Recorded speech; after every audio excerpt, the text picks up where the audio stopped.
Le Seigneur soit avec vous. Donnons un titre à notre méditation du jour. Mort parce que roi. Jésus entre à Jérusalem dans la gloire d'un roi.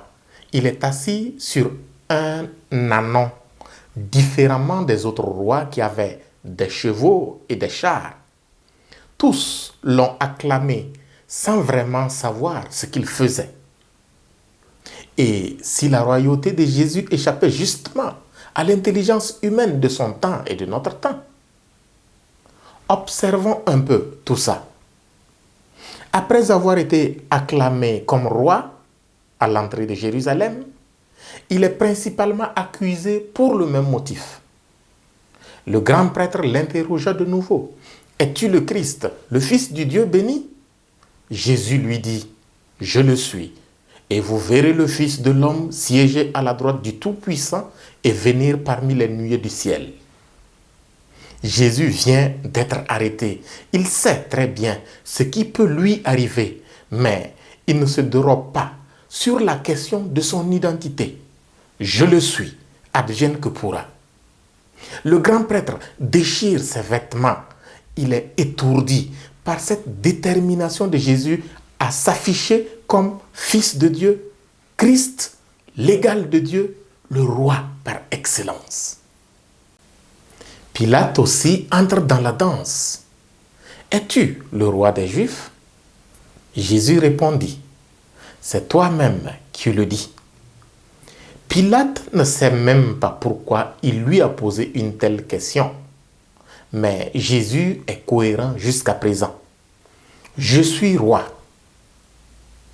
À la suite de Pilate, les soldats le revêtent de pourpre. Ils lui posent une couronne d'épines sur la tête qu'ils ont dressée. Puis, ils se mirent à lui faire des salutations en disant « Salut, roi des Juifs !» Pour eux, ce sont des moqueries, mais ils agissent inconsciemment en obéissant aux exigences du roi.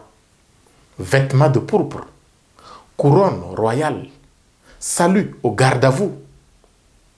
Quelle ironie du sort!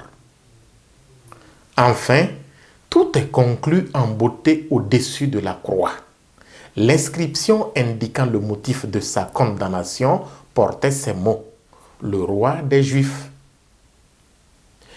Depuis son entrée triomphale à Jérusalem, jusqu'à sa mort sur la croix, Jésus est proclamé roi.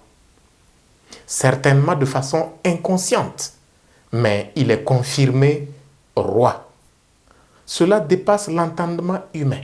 C'est pourquoi sa résurrection ne sera pas acceptée non plus par bon nombre, justement parce qu'au-delà de tout entendement humain. Pourtant, Jésus reste cohérent. Il est roi hier, aujourd'hui, demain et toujours. Chacun de nous, en ce jour, devrait réfléchir sur cette question. Jésus est-il roi pour moi? Puissions-nous être de ceux qui le proclament roi, consciemment ou inconsciemment? Ainsi soit-il.